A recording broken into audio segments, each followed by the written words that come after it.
Hello friends, स्वागत है आपका हमारे YouTube channel study smart IQ में। और मैं हूं सबा परवीन। और आज हम फिर पढ़ने जा रहे हैं एसएससी एमटीए 2025 के लिए जीके जीएस की क्लास, जिसमें हम डिस्कस कर रहे हैं प्रीवियस ईयर क्वेश्चंस। और ये हमारी क्लास 60 है। इससे पहले हम 59 क्लासेस कर चुके हैं। और आज इस क्लास में पढ़ने वाले हैं 11 सितंबर 2023 के शिफ्ट 1 के जीके जीएस के previous year questions. So I hope आपको ये वीडियो पसंद आती हो। और ऐसी ही वीडियो देखने के लिए हमारे चैनल को लाइक करें, शेयर करें, सब्सक्राइब करना ना भूलें। सो चलिए स्टार्ट करते हैं आज की क्लास। सो फर्स्ट है, किसने प्रस्ताव पेश किया कि भारत का राष्ट्रीय ध्वज केसरिया, सफ़ेद और गहरे हरे रंग का समान अनुपात वाला क्षेत्रीय तिरंगा होगा? सरदार वल्लभ भाई पटेल, जवाहरलाल नेहरू, महात्मा गांधी, डॉक्टर राजेंद्र प्रसाद। तो किसने प्रस्ताव किया कि भारत का राष्ट्रीय ध्वज केसरिया, सफ़ेद और गहरे हरे रंग का समान अनुपात वाला क्षेत्रीय तिरंगा होगा? तो यह प्रस्ताव पेश किया था जवाहरलाल नेहरू ने। ठीक है, राइट आंसर है ऑप्शन बी, जवाहरलाल नेहरू। जवाहरलाल नेहरू के बारे में बात करें तो यह भारत के पहले प्रधानमंत्री थे। भारत के पहले प्रधानमंत्री थे और सबसे लंबा कार्यकाल इनका ही रहा था, जवाहरलाल नेहरू का। ठीक है, जवाहरलाल नेहरू, इन्हें चाचा नेहरू के नाम से भी जाना जाता है। ओके, फिर बात करें हम सरदार वल्लभ भाई पटेल। तो सरदार वल्लभ भाई पटेल, इन्हें लौह पुरुष के नाम से जाना जाता है। ठीक है, भारत का लौह पुरुष के नाम से इन्हें जाना जाता है। इसके अलावा इन्हें भारत का विस्मार्क भी कहा जाता है। ठीक है, भारत का विस्मार्क भी कहा जाता है सरदार वल्लभ भाई पटेल को। सरदार वल्लभ भाई पटेल ये है भारत के पहले उपराष्ट्रपति। ठीक है, भारत के पहले उपराष्ट्रपति और पहले गृह मंत्री थे। ठीक है, भारत के पहले उपराष्ट्रपति और पहले गृह मंत्री थे सरदार वल्लभ भाई पटेल। सरदार वल्लभ भाई पटेल, इन्होंने बारदोली सत्याग्रह का नेतृत्व किया था। ठीक है, बारदोली सत्याग्रह का नेतृत्व किया था, जहां पर उन्हें वहां की औरतों ने उन्हें सरदार की उपाधि से सम्मानित किया था। ठीक है, सरदार वल्लभ भाई पटेल को बारदोली सत्याग्रह की औरतों ने सरदार की उपाधि से सम्मानित किया था। ठीक है, फिर सरदार वल्लभ भाई पटेल, इनकी प्रतिमा भी है जिसका नाम है स्टैच्यू ऑफ यूनिटी। ठीक है, इनकी प्रतिमा का नाम है, जो कि दुनिया की सबसे ऊंची प्रतिमा है, स्टैच्यू ऑफ यूनिटी। ठीक है, फिर बात करें हम महात्मा गांधी की। तो महात्मा गांधी, इनका पूरा नाम क्या था? तो इनका पूरा नाम था मोहनदास, एक मिनट, इनका पूरा नाम था मोहनदास करमचंद गांधी। ठीक है, इनका पूरा नाम था मोहनदास करमचंद गांधी, महात्मा गांधी का। इसके अलावा इन्हें कई नामों से जाना जाता था, जैसे कि महात्मा। तो महात्मा इन्हें किसने कहा? तो ये कहा था रविंद्रनाथ टैगोर ने इन्हें महात्मा कहा। ओके, इसके अलावा बापू, तो इन्हें बापू कहा था राजकुमार शुक्ला ने इन्हें बापू कहा। ओके, राष्ट्रपिता, तो इन्हें राष्ट्रपिता कहा था सुभाष चंद्र बोस ने। ठीक है, सुभाष चंद्र बोस ने इन्हें राष्ट्रपिता कहा। इसके अलावा इन्हें अर्ध नग्न फकीर, अर्ध नग्न फकीर किसने कहा? तो ये कहा था विंस्टन चर्चिल ने इन्हें अर्ध नग्न फकीर कहा था। ठीक है, और इसके अलावा इन्हें साबरमती का संत भी कहा जाता था। ठीक है, महात्मा गांधी को। ओके, फिर हम बात करें महात्मा गांधी जी की पत्रिकाएं। तो इनकी पत्रिकाएं कौन कौन सी थी महात्मा गांधी की? तो इनकी पत्रिकाएं थी Navjivan, okay, Harijan, Young India, Indian Opinion Opinion, ठीक है, ये इनकी पत्रिकाएं थी। Okay, Navjivan, Harijan, Young India और इंडियन ओपिनियन। ओके, इसके अलावा फिर इनकी पुस्तकों की बात करें तो इनकी पुस्तकें हैं हिंद स्वराज, मेरे सपनों का भारत, मेरे सपनों का Bharat, my experiment with truth, ठीक है, ये इनकी कुछ पुस्तकें हैं महात्मा गांधी जी की। इसके अलावा बात करें इनके आंदोलन की, ठीक है, तो इनके आंदोलन सबसे पहले चंपारण सत्याग्रह, ठीक है, जो कि हुआ था 1917 में। फिर हुआ था खेड़ा सत्याग्रह जो कि हुआ था 1918 में। फिर हुआ था रॉलेट सत्याग्रह जो कि 1919 में हुआ था। फिर उसके बाद हुआ था असहयोग आंदोलन जो कि हुआ था 1920 में। फिर इसके अलावा हुआ था सविनय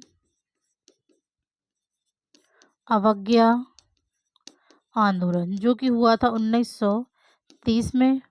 और फिर हुआ था भारत छोड़ो आंदोलन जो कि हुआ था 1942 में, ठीक है। तो ये थे महात्मा गांधी जी के कुछ आंदोलन, ठीक है। चंपारण सत्याग्रह, खेड़ा सत्याग्रह, रॉलेट सत्याग्रह, असहयोग आंदोलन, सविनय अवज्ञा आंदोलन और भारत छोड़ो आंदोलन, ठीक है।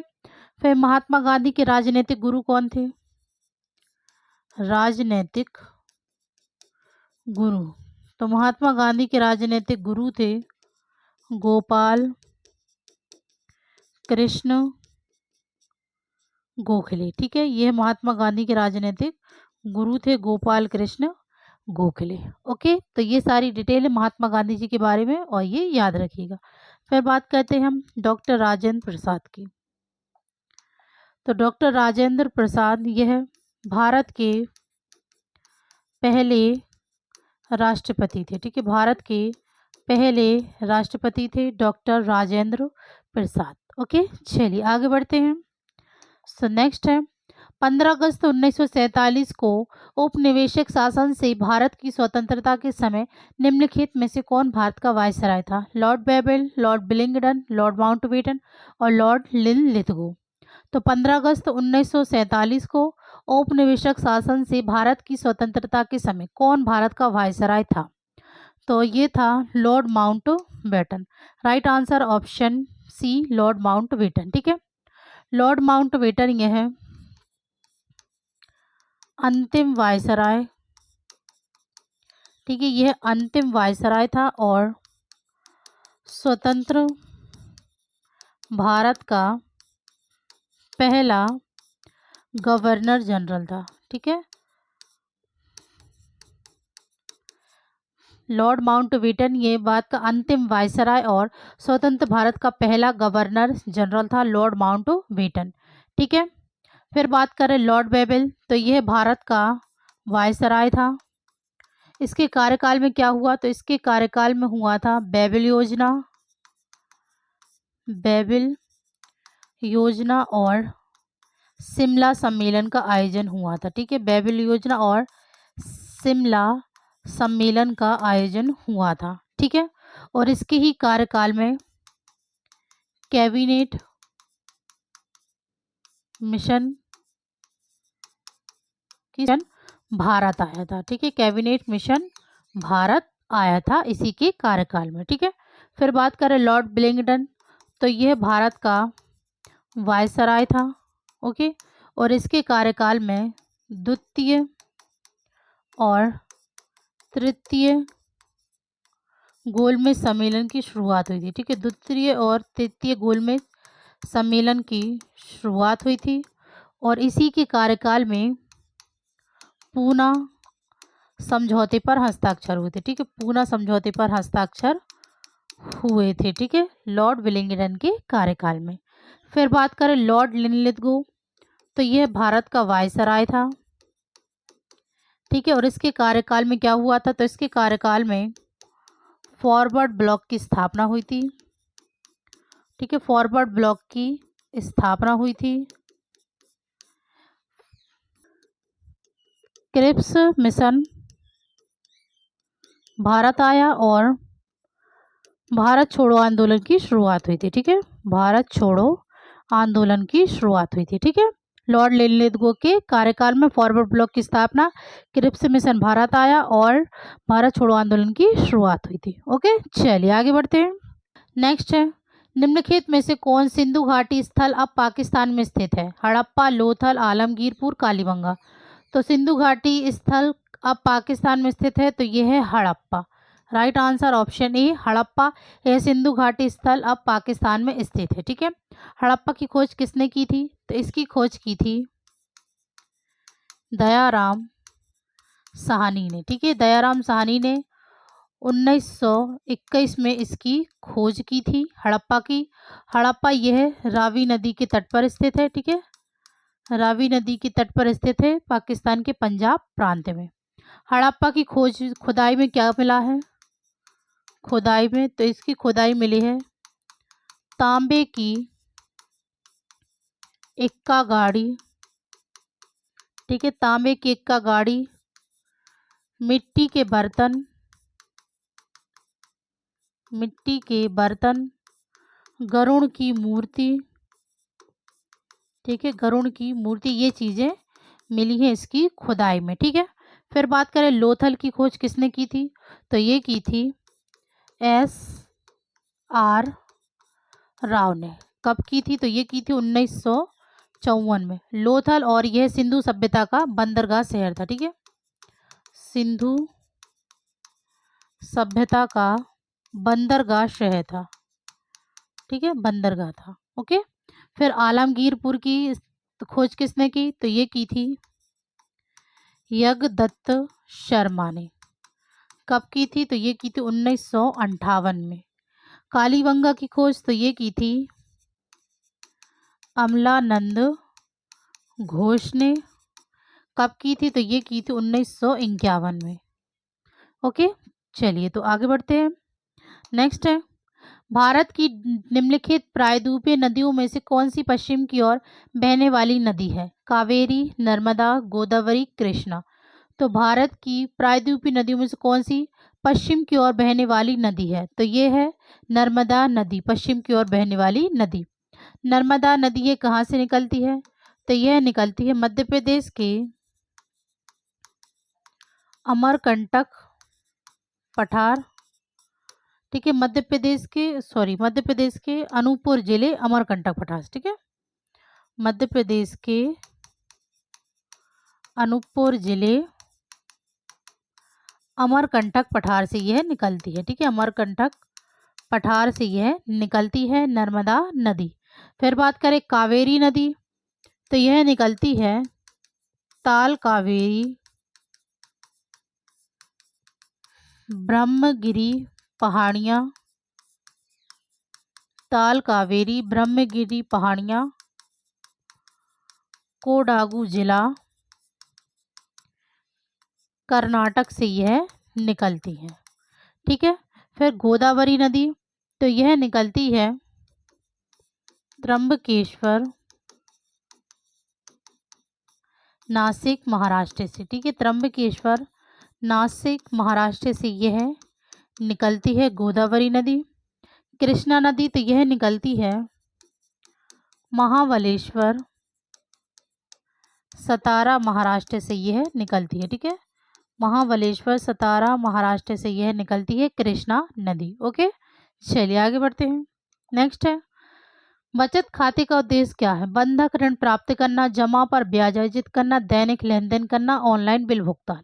तो बचत खाते का उद्देश्य, तो इसका उद्देश्य है जमा पर ब्याज अर्जित करना। Right answer option B. Next है, भारत की जनगणना 2011 के अनुसार महिला साक्षरता दर डैश दर्ज की गई।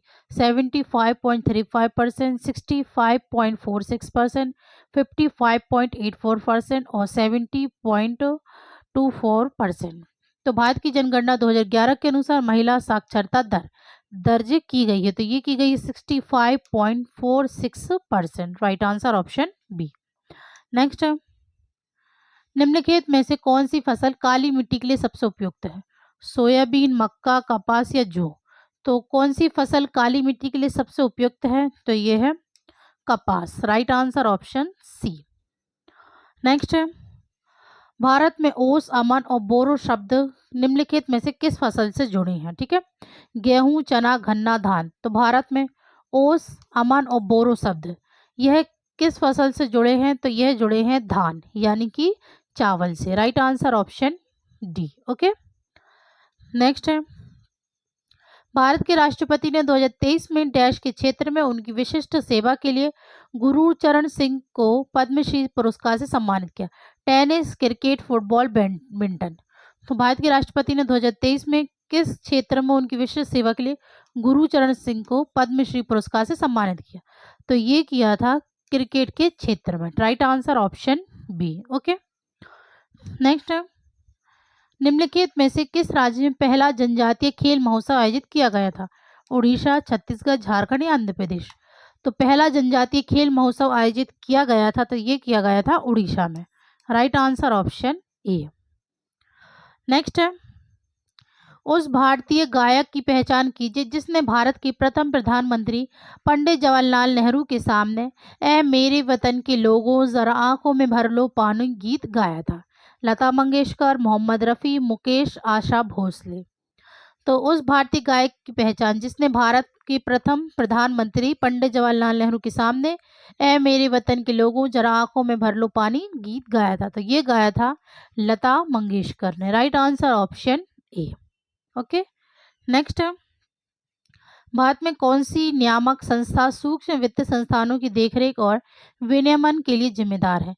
भारतीय प्रतिभूति एवं विनिमय बोर्ड, भारतीय लघु उद्योग विकास बैंक, भारतीय रिजर्व बैंक, भारतीय राष्ट्रीय कृषि और ग्रामीण विकास बैंक।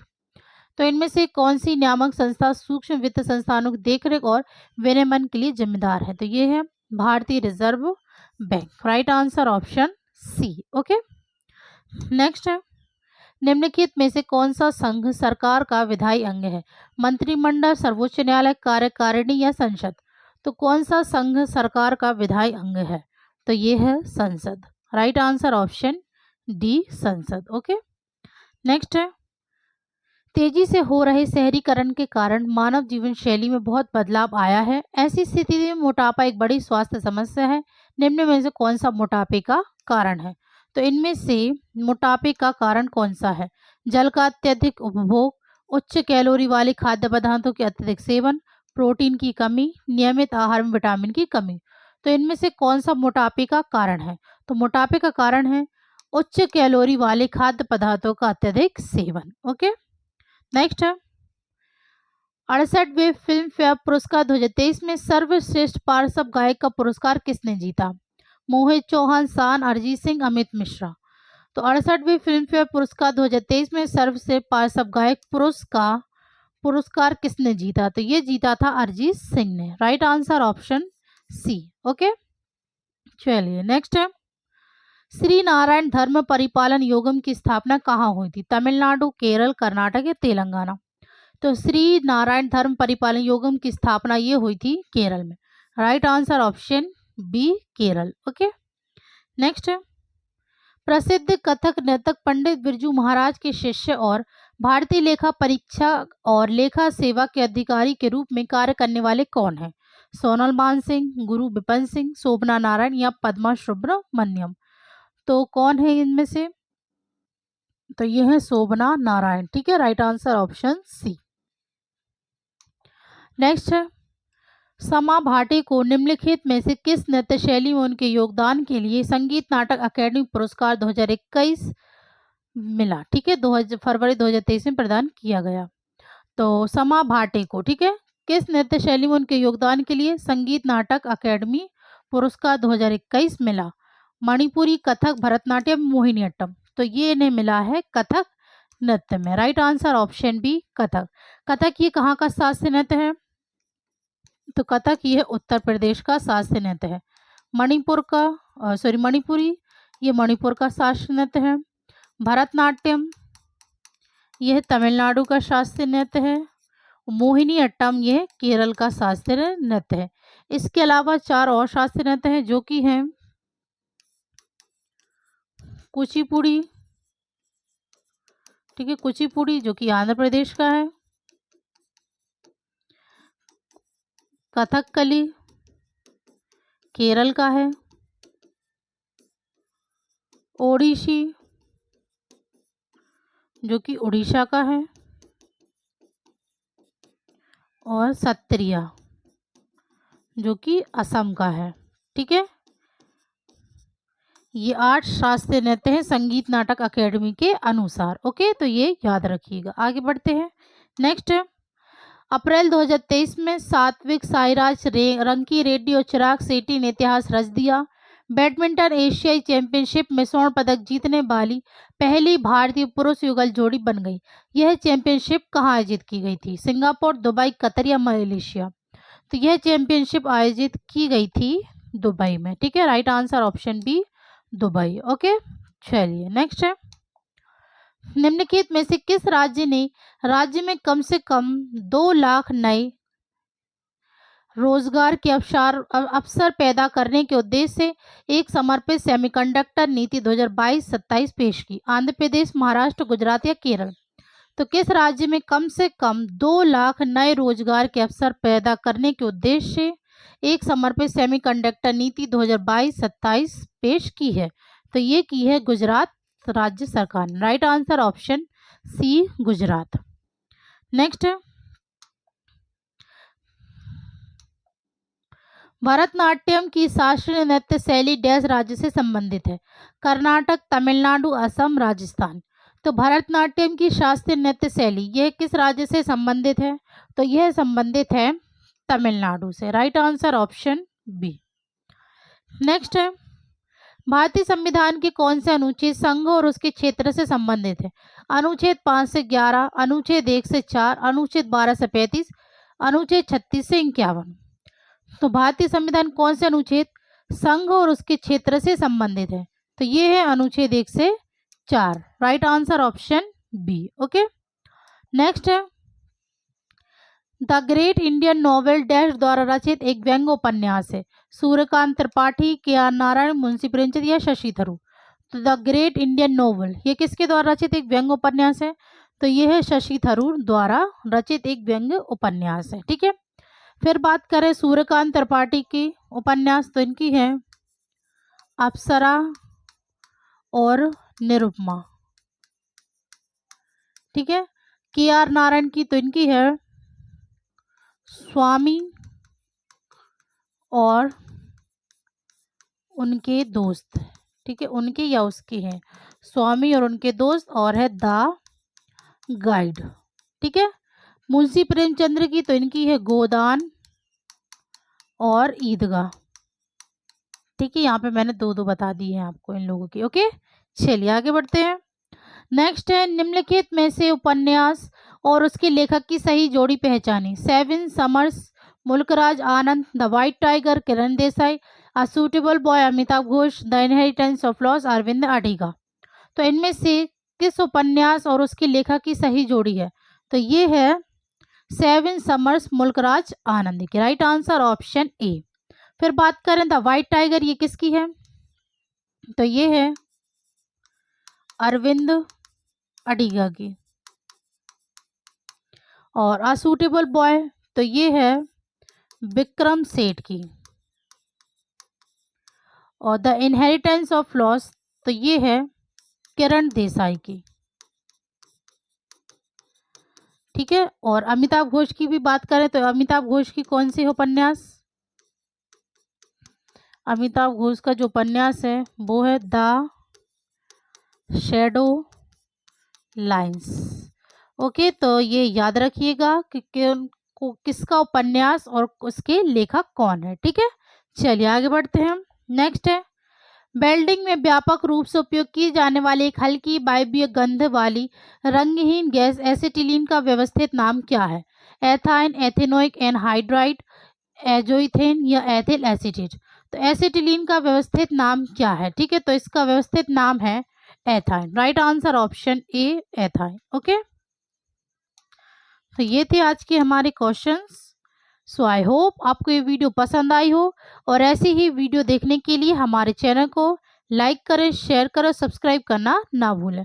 तो मिलते हैं आपसे कल अगले वीडियो में, तब तक के लिए good luck and goodbye. Thank you.